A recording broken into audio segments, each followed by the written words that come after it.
Is playing on the wing what might actually be best for Adam Fantilli's development as a centre? We're going to talk about that on today's Locked On Blue Jackets.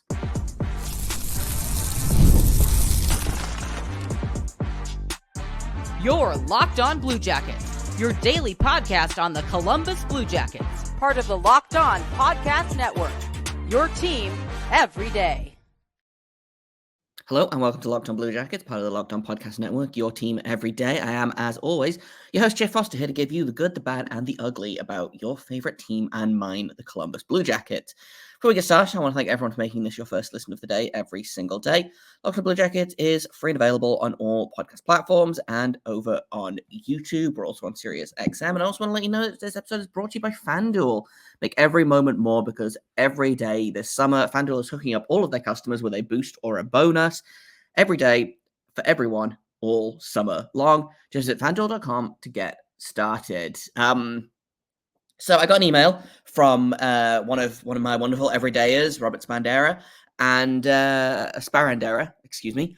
And we are going to talk about it because it was something that I initially was like, oh, this is a silly idea. And then I thought about it a little bit more. And so we're going to kind of get into it and talk a little bit about like Adam Fantilli's development, what is best for him this season. And, you know, I have kind of been a staunch believer in Adam Fantilli needs reps at center to get better at center. You know, hot take. I don't know that playing on the wing, especially when you look at what happened last season with Patrick Laine, I don't know that that was the best kind of situation for Fantilli to be in. But maybe him playing on the wing is not as crazy as it sounds. So we're going to talk about it again. Great email. I'm just going to read out some of the email, so we know what we're working with here. So from Robert, I just listened to the last two pods. This came up a couple of weeks ago. I've been trying to get to it for so long, and I finally am. So sorry it took me so long. I listened to the last two pods, and you mentioned the concept of Gaudreau, Monahan, Marchenko, and Johnson, Fantilli, Brindley as line combinations. I would love that, but seeing how the Avs brought up Nate McKinnon, I have another idea. One of the issues I've voiced with the Monahan signing is term and how it is an ice-time roadblock for Fantilli, Lindstrom, and Sillinger over the course of the contract. But maybe this season it could be beneficial. When McKinnon came up, he played almost his entire rookie season at right wing with Paul Stastny at center and Landeskog on the other wing. He had a pretty smooth acclimation to the NHL. He had a playmaker in Stastny, and he had Landeskog providing the grunt work, net front, along the boards, and defensively. He saw every night what it takes to be a center. And honestly, after Stastny's departure, Landeskog still took key faceoffs and played the center role on his own end. Maybe that model could work for Fantilli's development. Gaudreau could be the playmaker, although Stastny was a far better and more committed defensive player. Monahan could be the center, net front guy, and show Fantilli the defensive role a center has in a system. Fantilli will get top-line minutes and learn his role. Then the next season, he moves to center between Brindley and Johnson, and you do a 1A, 1B with him and Monahan. Lindstrom comes up from the WHL, replaces Fantilli as Johnny and Sean's right wing, and does a season there before moving to center the following year. Thoughts? I have lots of thoughts about this. I initially read it and was like, just because something works for one player doesn't mean it'll work for others. And like, I still kind of stand by that. But the more I think about it, like, the more I think about like what the issues I had with Laine at center and Fantilli on the wing is I don't know that Fantilli was learning anything about what it takes to be a good center in the NHL from Laine. Not because Laine was bad at center, but because he had been playing, I think he had 2 games of center experience under his belt before he had Fantilli on his wing. Like, it's basically nothing, right? It's generously probably between 40 and 45 minutes worth of time total playing center.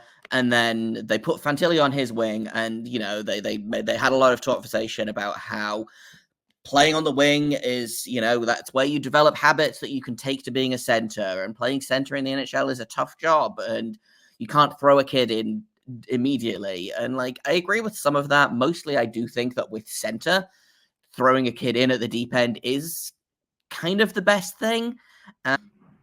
Obviously, this isn't the case all the time, you know, and I think a big problem that I had with the coaching for the Blue Jackets over the last couple of years has been how short of a leash a lot of the young players have had, and they get scared to make mistakes because they know if they make a mistake, then they're going to get benched and then they might get healthy scratched. And so what that means is that they don't try things, because if they don't try new things, they won't make mistakes and then they won't get benched. But when they don't try new things, they kind of get stuck.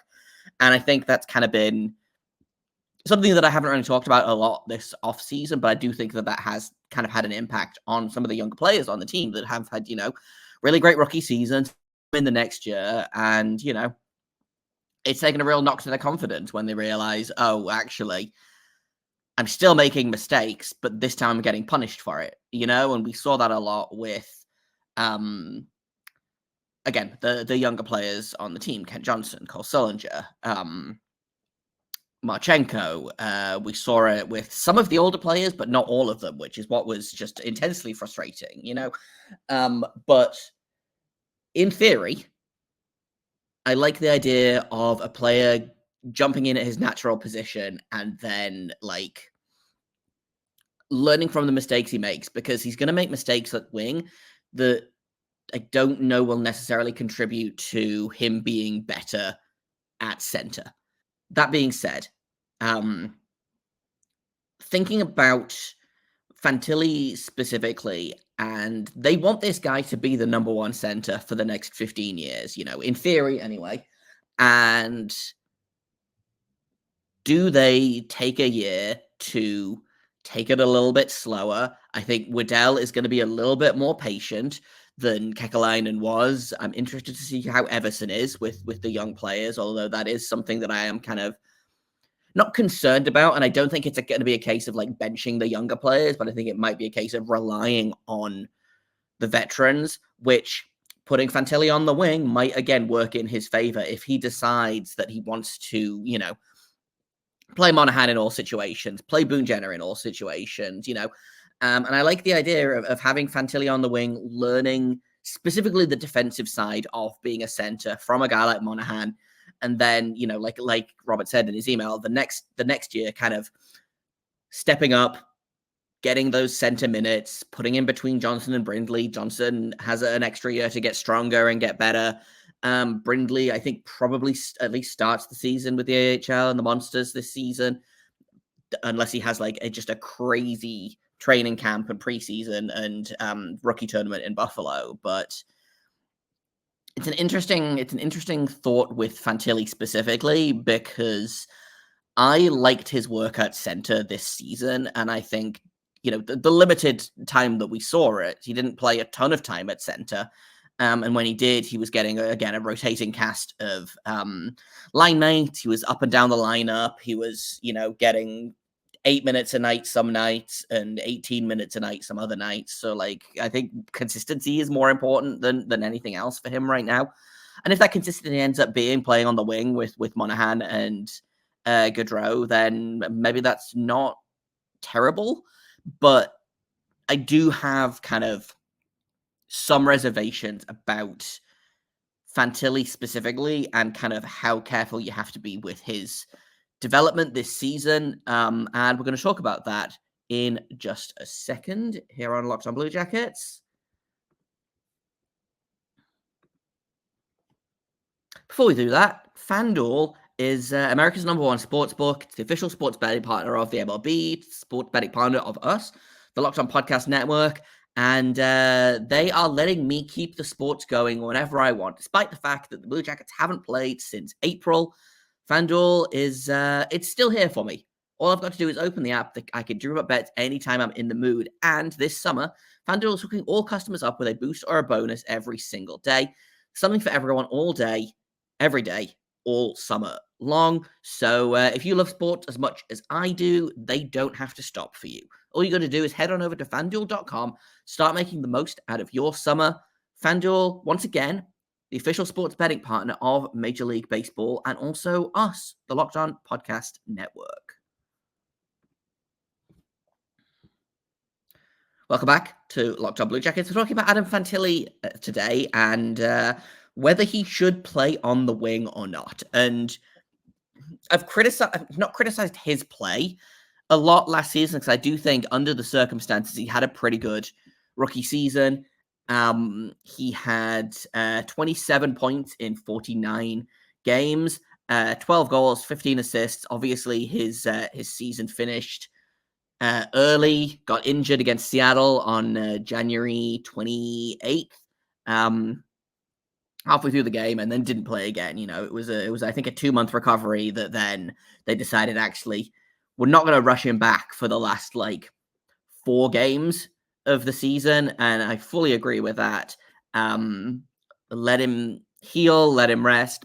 He can start training for next season, basically, and come back even stronger. So I'm more than okay with the fact that he got shut down early last season. It does kind of suck, but I would rather that than them bringing him back early and then, he aggravates it. He gets an infection in it, which is something you have to worry about with open wounds and hockey players, because all of their gear is super gross. And if you have an open cut or something and all of the gross hockey gear stuff gets in that, it's bad news bears, So I'm not mad at I think he had a pretty decent rookie season. All things considered, inconsistent line mates, inconsistent playing time. Got injured near the end there, but was on pace for about 45 to 50 points, which was under my initial season predictions, which is I said 30 goals, 30 assists for him. And he was on pace for, I think, 46 points, give or take, which would have been, I think, 2 points off the CBJ rookie record. But there are the problems that I had with his game specifically are things that I think will just get better naturally over time. I don't think there's anything in his game that I'm oh man, he should probably go to Cleveland and work on this, or he should have stayed back in college a year and worked on that. I don't think there's anything in his game that concerns me or concerns a lot of people. And I do kind of mostly think it is a case of he needs to get reps in at this level. I feel the same way about Fantilli as I do about David Jiricek, which is he had a great rookie season in Cleveland. He was good for Cleveland last year. He's ready for the NHL right now. He's going to make mistakes at the NHL level, but everyone makes mistakes at the NHL level. And if you don't let him work those mistakes out, it's going to turn into another one of those, the cliches about gripping your stick too tight because you're afraid to make mistakes.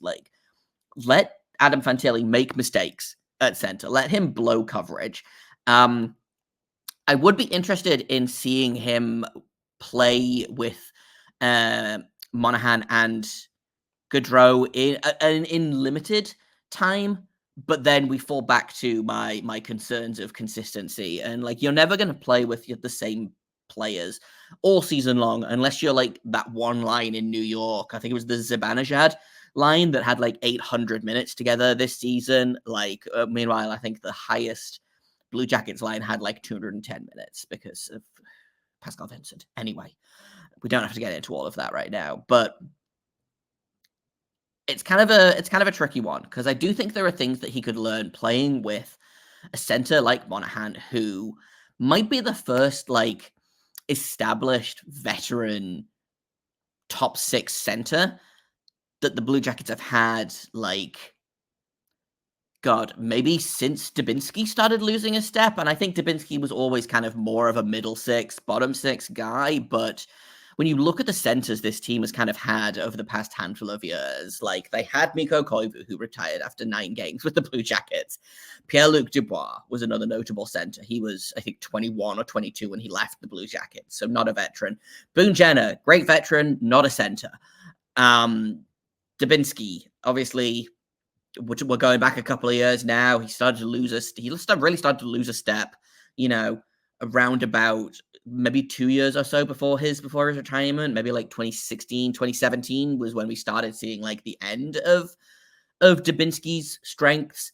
But I'm really struggling, and there's probably someone that I'm forgetting in all of this, but Dubinsky might be the last good veteran center that this team has had. So having someone like Monahan come in, and I'm going to knock on wood here, if he can stay healthy for this team, even having him around is going to be great for Fantilli. They don't even necessarily need to play on the same line. And honestly, it might be easier if they don't, because that means that Fantilli can sit on the bench and watch Monahan, kind of not a bird's eye view, but like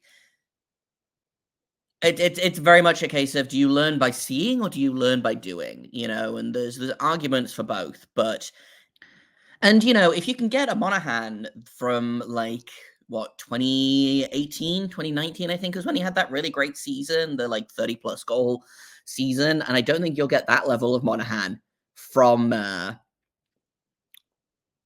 this year. But if you can get like what 50, 60 points, maybe 70 points out of Monahan, which is not a crazy reach, I don't think. He had I'm just trying to pull it up now. I can't do math on the fly. He had 59 points this year. So again, if you can get between 55 and 65, I think is kind of the sweet spot for what I'm expecting from Monahan this year. Maybe more if he and Gaudreau can kind of work their magic together. But if you can have Monahan succeeding on the ice, I think having Fantilli around to watch that might be more beneficial than having Fantilli play on that line, because I think it's harder to learn by doing when you're also doing something else, if that makes sense. If you're trying to learn the words to a song and you're listening to a different song at the same time, like I don't think it's going to work, So I've said a lot of things in this episode, so let's try and like condense them all down in the next segment, and we'll talk about like whether this is a good idea or not, pros, cons, and we'll try and kind of like figure out the end game here and how successful this theory could be.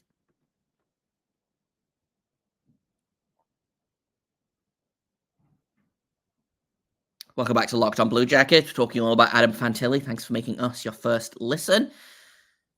Should Adam Fantilli play on the wing this season, or should he play at center? And I think, again, like something I mentioned it briefly, I think in the second segment, is the idea of, for my money anyway, the plans for this season should be, okay, you've got Monahan and Gaudreau as a duo, and you've got Fantilli and Brindley as a duo. They should be the top two pairs in the forward core, at least to start the season, or, for training camp, you have those two pairs together and then you rotate guys in. So, like, again, for my money, I would have Marchenko on that line with Gaudreau and Monahan. I would have Johnson or potentially Laine on that second duo with Fantilli and Brindley. And then work from there, But, hey, say Marchenko doesn't work. Say Brindley ends up going down to the Monsters. Say they trade Patrick Laine and they don't have like a consistent second line. They want to, use that as a way to kind of develop Cole Sillinger a little bit more. They want to put like I could see a Sillinger, Johnson, Chinikov second line, for example. Throw Adam Fantilli up there on the wing. He gets consistent line mates. He gets top line minutes, because that's a big thing, I think, as well, is you look at kind of the difference between Adam Fantilli's season and Connor Bedard's season. And obviously they're very different players. Connor Bedard had a much better season than Adam Fantilli, but he was also playing on average, like, I want to say he was playing on average like 6 or 7 minutes more per game than Fantilli. Like, I want to see Fantilli getting, 20, 21 minutes a night on average to start. Don't give him 14 minutes. Don't bench him for entire periods because he makes a mistake. And I think that's going to be really interesting to see with Everson, is what he does with specifically Fantilli, Sillinger, to a certain extent, guys like Voronkov as well, who, again, I think is a guy that's only going to get better with more reps. So I've spent most of this episode talking myself in and talking myself out. In terms of like, do I actually agree with this? And I still think I fall on the side of like, I would rather he makes his mistakes at center and grows. Like, we're not looking for the we're not looking for the Blue Jackets to be like cup contenders this season. I think the difference is with the Avs. Obviously, Nate McKinnon's rookie season was the year after they were, really, really not very good at all. He was drafted in, he was the 2013 draft. So the 2013-2014 season for the Avalanche was, I guess they were kind of in a similar space to the Blue Jackets.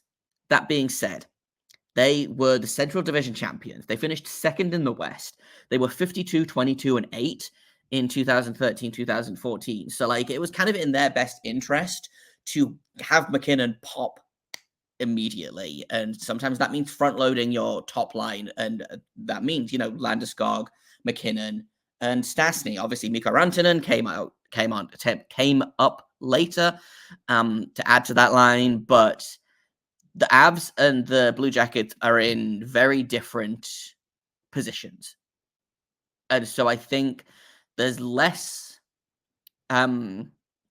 eagerness or less I can't think what the word is. They are more, they can be patient with Fantilli and they can kind of wait. And if he, I think playing him at center and him maybe taking a little bit longer to develop, I think he'll probably be a better player if he plays on the wing with Gaudreau and Monahan this season, but I don't know that will set him up for success, as well as playing second line center this season, watching Monahan play and learning from that and having, again, his own consistent line. If you can get Johnson, Fantilli, and Brindley to click together, that's potentially a line for the next 10 years or longer for the Blue Jackets. So while the idea of having him on Monahan's wing and having him learn that way, I do still think that it's not necessarily in his best interest.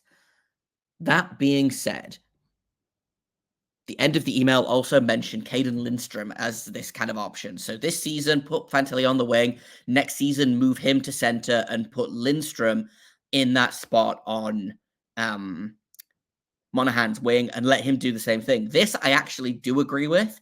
I think Lindstrom, I think, will benefit more. I have no actual hard evidence for this, but Adam Fantilli, pure center. Lindstrom, I think, could go either way. Obviously, the Blue Jackets want him to play center, and they think he can play center, and I think he probably will play center, but he feels like a player that can learn playing wing. It feels like his game is maybe a little bit more suited to occasionally playing on the wing than just playing pure center like Fantilli's game. And I do think he could stand to learn from Monahan maybe a little bit more than Fantilli. I think Fantilli's game is a little bit further on, both in the sense that obviously he's a couple of years older. His rookie season was his first pro season. When he was, I think he turned 19 in 2 days before training camp. I want to say it was very, very early in the season that he turned 19. Very, very young.